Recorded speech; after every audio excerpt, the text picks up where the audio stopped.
தற்காலிக பதவிகளை வைத்துக் கொண்டு கட்சிக்கு சேறு பூசுகின்றனர். தமிழரசு கட்சியின் முன்னாள் எம்பி சிவமோகன் குற்றச்சாட்டு. பாண்டியன் என்ற பெயரில் பாரம்பரிய உணவகத்திற்கான அடிக்கல். தமிழீழ விடுதலை புலிகளிடமிருந்து ராணுவத்தை காப்பாற்ற உதவி கோரிய அரசு தலைவர் பாட்டலி வெளிப்படுத்திய ரகசியம். வெனிசுலா ஜனாதிபதிக்கு நடந்ததை அனுரவுக்கும் நாமல் ராஜபக்ச கூறும் காரணங்கள். அறிக்கையை மறைப்பதால் பிரதமர் ஹரினியை தவறிழைத்துள்ளார். கம்மன்பில பகிரங்க அறிவிப்பு. ரஷ்ய முதலீட்டாளர்கள் வடக்கில் முதலீடு செய்வதற்கு ஊக்குவியுங்கள். ரஷ்ய தூதரிடம் வடக்கு ஆளுநர் கோரிக்கை. வங்காள விரிகுடாவில் உருவாகியுள்ள வளிமண்டல குழப்பம், வானிலையில் மாற்றம்.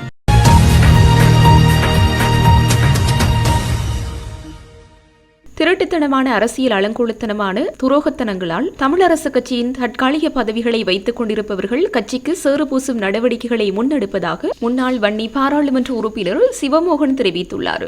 வவுனியாவில் இன்று ஊடகங்களுக்கு கருத்து தெரிவிக்கும் போதே அவர் இவ்வாறு தெரிவித்தார். தொடர்ந்து கருத்து தெரிவித்த அவர், பாராளுமன்ற உறுப்பினர்களான ஸ்ரீதரனுக்கும் ஸ்ரீநேசனுக்கும் எதிராக தமிழரசு கட்சி என்ற போர்வையில் அவிழ்த்துவிடப்படும் சேறு பூசல்கள் தொடர்பாக நாம் கவனம் எடுத்துள்ளோம். குறித்த இருவரும் அவர்களது மாவட்டங்களில் அதிகூடிய வாக்குகளை பெற்று நேரடியாக பாராளுமன்றம் தெரிவு செய்யப்பட்டவர்கள். இன்று அவர்களுக்கு எதிராக தமிழரசு கட்சி என்ற போர்வையில் ஊடக சேறு பூசல்கள் செய்கிறார்கள் என்றால் இவர்களா கட்சியில் விசுவாசம் உள்ளவர்கள்? திருட்டுத்தனமாக அரசியல் அலங்கோலத்தனமான துரோகத்தனங்களால் தமிழரசு கட்சியின் தற்காலிக பதவிகளை வைத்துக் கொண்டிருப்பவர்கள் முன்னெடுக்கும் நடவடிக்கைகளே இவை. தமிழ் தேசியத்துடன் நிற்பவர்கள் யாரு, கட்சியை சேற்றுக்குள் புதைக்க நினைப்பவர்கள் யார் என்று மக்களுக்கு தெரியும். 2008 மாவீரர் உரையில் தேசிய தலைவர் தெளிவாக சொன்னது போல ஈழ விடுதலை போராட்டம் மௌனிக்கப்பட்ட பின்னர் அந்த பொறுப்பினை எடுக்க வேண்டிய தமிழரசு கட்சி திருட்டுத்தனமாக சூழ்ச்சிகள் மூலம் அரசியல் சகதிக்குள் தள்ளிவிடப்பட்டுள்ளது. இது ஒரு கவலைக்குரிய விடயம் என தெரிவித்தார். பாராளுமன்ற உறுப்பினர் ஸ்ரீதரன் அவர்களுக்கு எதிராகவும் கௌரவ பாராளுமன்ற உறுப்பினர் ஸ்ரீநேசனுக்கு எதிராகவும் தமிழரசு கட்சி என்ற போர்வையில் அவிழ்த்து விடப்படும் சேறு பூசல்கள், இதுதான் நாங்கள் எடுக்க வேண்டிய முக்கியமான விடயம். கௌரவ சிவஞானம் ஸ்ரீதரன் அவர்கள் ஸ்ரீநேசன் இருவரும் யாழ் மாவட்டத்திலும் மட்டக்களப்பு மாவட்டத்திலும் அதிகூடிய வாக்குகளை பெற்று நேரடியாக பாராளுமன்ற உறுப்பினர்களாக இருப்பவர்கள். இன்று அவர்களுக்கு எதிராக தமிழரசு கட்சி என்ற போர்வையிலே ஒரு சேறுபூசல்கள், ஊடக சேறுபூசல்கள் செய்கிறார்கள் என்றால் இவர்கள் தமிழரசு கட்சியில் விசுவாசம் உள்ளவர்களா? இதுதான் கேள்வி. இன்று திருட்டுத்தனமாக, அரசியல் அலங்கோலத்தனமாக, துரோகத்தனங்களால தமிழரசு கட்சியை பதவிகளை, தற்காலிக பதவிகளை வைத்துக் கொண்டிருப்பவர்கள் முன்னெடுக்கும் நடவடிக்கை. மக்களுக்கு நல்லபடியாக தெரியும் யார் இதிலே தமிழ் தேசியத்துடன் உள்ளவர்கள், தமிழரசு கட்சியுடன் உள்ளவர்கள், எவர் இதற்கு எதிராக இந்த தமிழரசு கட்சியை சகதிக்குள் தள்ளுவதற்கு முயற்சிப்பவர்கள் என்பது மக்களுக்கு நன்றாகவே தெரியும். ஈழ விடுதலை போராட்டம் இறுதி கட்டங்களில் 2008 மாவீரர் தின உரையில் தேசிய தலைவரால் தெளிவாக சொல்லப்பட்டது. அதாவது ஒரு சமயம் அவர் அதை சொல்லாவிட்டாலும் சூசகமாக தெரிவித்திருந்தார். இந்த ஈழ விடுதலை போராட்டம், ஆயுத போராட்டம் மௌனிக்கப்பட்டால் கூட தளத்தில் உள்ள ஈழத்தமிழர்களின் கைகளிலும் பொறுப்புகளிலும் பின்தளத்தில் உள்ள சர்வதேச அரங்குகளில் உள்ள புலம்பெயர் தமிழர்களின் கைகளிலும் தான் இந்த அரசியல் போராட்டத்தை முன்னெடுக்க வேண்டும் என்பதை இந்த 2008 அறிக்கையில் சுட்டிக்காட்டப்பட்டிருந்தது. இன்று அந்த பொறுப்பை எடுக்க வேண்டிய தமிழரசு கட்சியை திருட்டுத்தனமாக சூழ்ச்சிகள் மூலம் அரசியல் சகதிக்கு தள்ளிவிடப்பட்டிருக்கின்றது என்பது கவலைக்குரிய விடயம். அதுவரை இவர்கள் எடுக்கும் உறுப்பினர் நீக்க அரசியல் உடனடியாக முடிவுக்கு கொண்டு வரப்படும். இதுதான் என்னுடைய கோரிக்கை. இவர்கள் தமிழரசு கட்சியில் நேர்மையான முறையில் நியமிக்கப்பட்டவர்கள் அல்ல. ஒரு மத்திய குழு என்ற போர்வையில் தமிழரசு கட்சியை தவறாக வழிநடத்தி தமிழரசு கட்சியை ஒரு சகதிக்குள் தள்ளி அழித்தொழிக்கும் செயல்பாட்டை தான் இவர்கள் செய்கிறார்கள். இப்ப எங்களுக்கு உள்ளது பொது எதிரி இலங்கை சிங்கள தேச அரசுகளை பொறுப்படுப்பவர்கள், அதுவும் நமது தமிழர் இருப்புக்கு எதிராக செயல்படும் சிங்கள அரசுகள் தான் நமக்கான எதிரிகள். இப்ப இன்று என்பிபி வெற்றி பெற்றிருக்கின்றது என்றால் அதுக்கு காரணம் இவர்களை போன்றவர்கள் தான். இன்றும் தொடருகிறார்கள், இன்றும் அதே செயல்பாட்டை தொடருகிறார்கள்.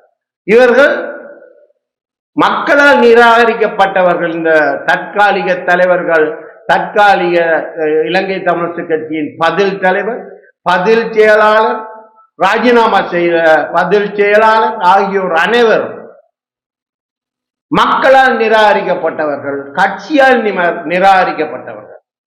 அன்று நடந்த பொதுக்குழு கூட்டத்தில் கூட இவர்கள் நிராகரிக்கப்பட்டவர்கள், கட்சியால் மக்களால் நிராகரிக்கப்பட்டவர்கள் என்று திருட்டுத்தனமாக பதவிகளை வைத்துக் கொண்டு விசாரணைகள் என்ற போர்வையில் இதை எடுக்கக்கூடாது. இது சிங்கள தேசத்தின் ரகசிய நிகழ்ச்சி நிரலை இங்கு நடைமுறைப்படுத்தும் ஒரு கூட்டமாகத்தான் நான் பார்க்கிறேன். நமக்கு பொது எதிரி சிங்கள தேச அரசுகள் தான். அன்று யுஎன்பி வந்தது, யுஎன்பியின் பின்னால் நமது மக்கள் சென்றார்கள். இன்று யாராவது யுஎன்பி என்று சொல்லுகிறார்களா? இல்லை. அதன் பின் எஸ்எல்ஏபி வந்தது, மஹிந்த அரசு வந்தது, அதன் பின்னால் நமது மக்கள் சென்றார்கள், வாக்கு போட்டார்கள், அவர்களை வெல்ல பண்ணினார்கள். இன்று அவர்களுக்கு பின்னால் செல்கிறார்களா? இல்லை. இன்று நமது தமிழரசு கட்சியில் இருப்பவர்கள் செய்த தவறுகளால் என்பிபி வெற்றி பெற்றிருக்கின்றது. நிச்சயமாக அவர்கள் தொடர்ச்சியாக இருக்க போவதில்லை. இவர்களையும் நமது மக்கள் தூக்கி எறிவார்கள். நமது கண்ணின் முன்னால் ஒரு பொது எதிரியும் துரோகியும் இருந்தால் நாம் முதலில் அழிக்க வேண்டியது துரோகியை, எதிரியை அல்ல. எதிரி எப்பொழுதும் நான் அழித்து விடலாம். ஆனால் துரோகிகள் அழிக்கப்படவில்லையாக இருந்தால் ஈழ அரசியல் போராட்டம் ஒட்டுமொத்தமாக முறியடிக்கப்படும். சிங்கள தேசத்தின் நிகழ்ச்சி நிழலில் இவர்கள் இயங்குகிறார்களா என்பதுதான் என்னுடைய கேள்வி. உடனடியாக இலங்கை தமிழரசு கட்சியின் மத்திய குழுவாக இருக்கட்டும், இன்று இருப்பவர்கள் ஒவ்வொரு உறுப்பினர்களாக இருக்கட்டும், ஒரு நியாயமான பக்கச்சார்பற்ற விசாரணை குழு ஒன்றை நியமித்து இவர்களது செயல்பாடுகள் அனைத்தும் விசாரிக்கப்பட வேண்டும். இவர்கள் சிங்கள தேசத்தின் நிகழ்ச்சி நிழலில் இறங்குபவர்கள். அதனால்தான் இன்று இவர்களது அறிக்கைகள் தமிழரசு கட்சி அழிந்தாலும் பரவாயில்லை என்ற மாதிரி இன்று வந்து கொண்டிருக்கின்றது. ஸ்ரீநேசன் எம்பி அரியநேந்திரனுடன் மேடையில் இருந்து விட்டாராம். எனவே அவரை உடனடியாக அவரிடம் விளக்கம் கேட்க வேண்டும். நீங்கள் இருக்கவில்லையா? நீங்கள் போய் மஹிந்த ராஜபக்சவுக்காக மேடையில் ஏறி குந்தாதவர்களா மட்டக்களப்பில் இருக்கும் அரசியல் தலைவர்கள்?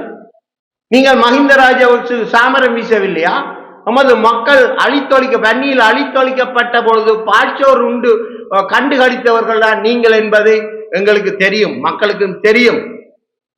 ஆனால் தமிழரசு கட்சி விட்ட தவறால் இன்று நீங்கள் முன்னே வந்து எந்த தலைவர் உங்களை உள்ளே கொண்டு வந்தாரோ அதே தலைவரை நீ எப்படி தலைவராயிருப்ப என்று கேட்டவர்கள் தான் இன்று மட்டக்களப்பில் உள்ள அவர்கள்.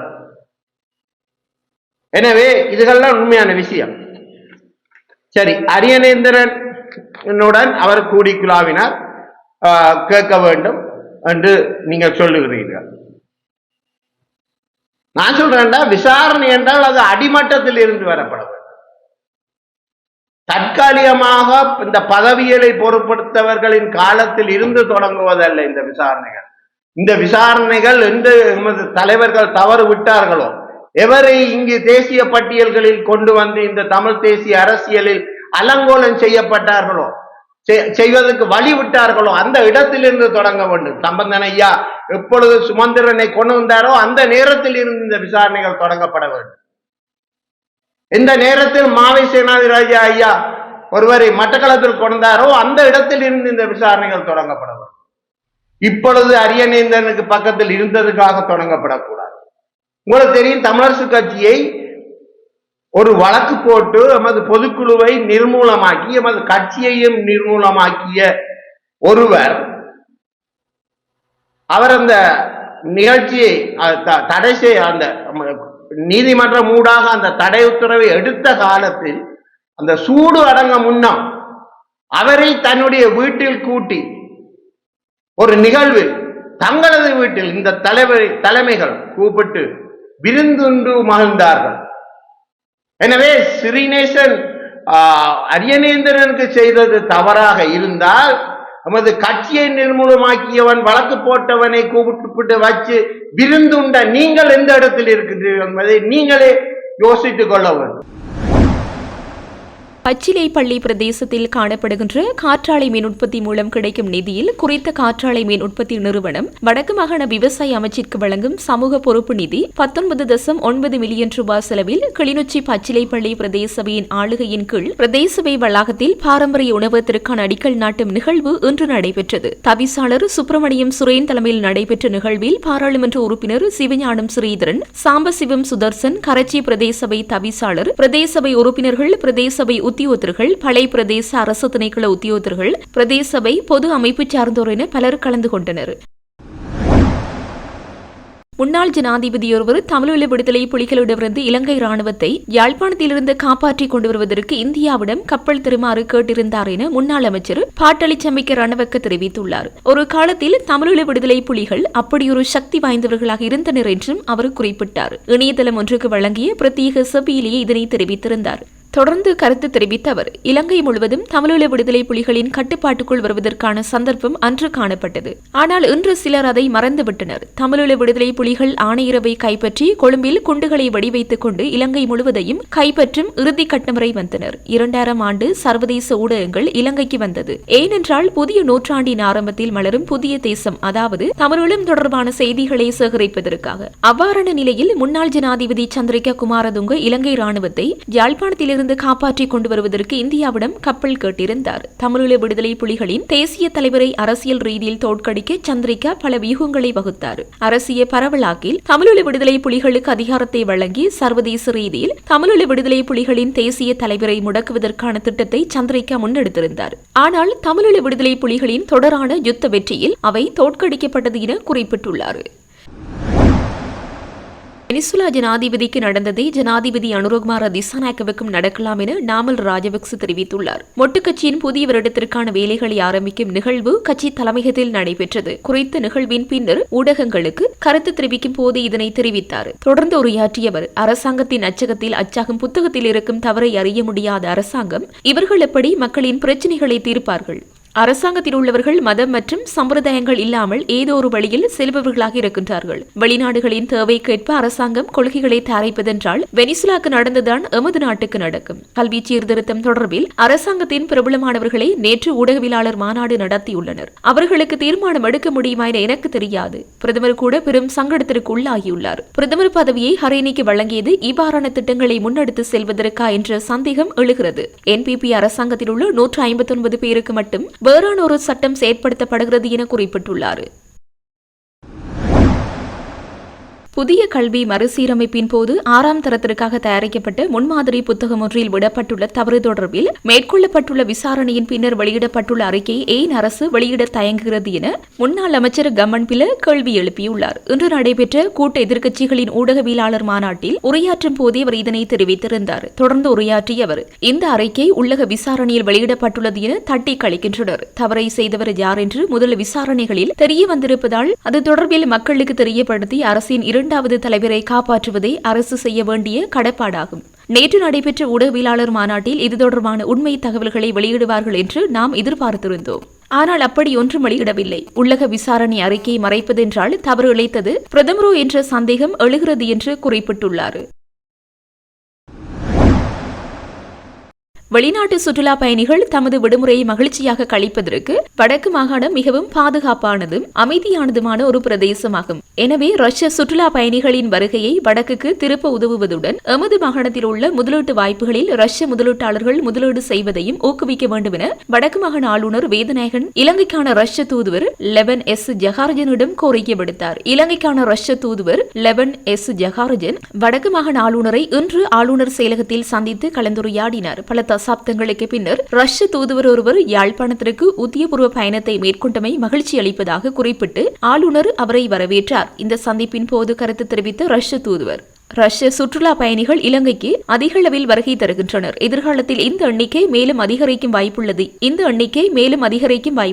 எனினும் வடக்கு மாகாணத்திற்கான ரஷ்ய சுற்றுலா பயணிகளின் வருகை மிக குறைவாகவே உள்ளது. எனவே இலங்கையின் ஏனைய பகுதிகளுக்கு வரும் ரஷ்ய பயணிகளை ஈர்க்கும் வகையில் வடக்கு மாகாணம் தனது சுற்றுலா திட்டங்களை முன்னெடுப்பது சிறப்பாக அமையும் என சுட்டிக்காட்டினார். இதற்கு பதிலளித்த ஆளுநர், இந்தியாவுடனான நேரடி விமான சேவை காரணமாக அதிகளவான இந்திய சுற்றுலா பயணிகள் வடக்கு மாகாணத்திற்கு வருகை தருகின்றனர். வடக்கு மாகாணமானது சுற்றுலா பயணிகள் தங்கிச் செல்வதற்கு மிகவும் பாதுகாப்பான சூழலை கொண்டுள்ளது. இதனை தாங்கள் ரஷ்ய மக்களுக்கு தெரியப்படுத்துவதன் மூலம் அவர்களின் வருகையை அதிகரிக்க உதவ வேண்டும் என கேட்டுக்கொண்டார். வடக்கு மாகாணத்தின் பொருளாதார வளர்ச்சிக்காக ரஷ்ய முதலீட்டாளர்களை இங்கு முதலீடு செய்வதற்கு ஊக்குவிக்குமாறும் ஆளுநர் இதன்போது கோரிக்கை விடுத்தார். தொடர்ந்து ரஷ்ய கலாச்சார நிலையத்தின் ஊடாக இளைஞர்களுக்கு வழங்கப்படும் புலமை பரிசில் மற்றும் உயர்கல்வி வாய்ப்புகள் குறித்து தெளிவுபடுத்திய தூதுவர் இவ்வாய்ப்புகளை வடக்கு மாகாண மாணவர்களும் பயன்படுத்திக் கொள்ள வேண்டும் என கேட்டுக்கொண்டார்.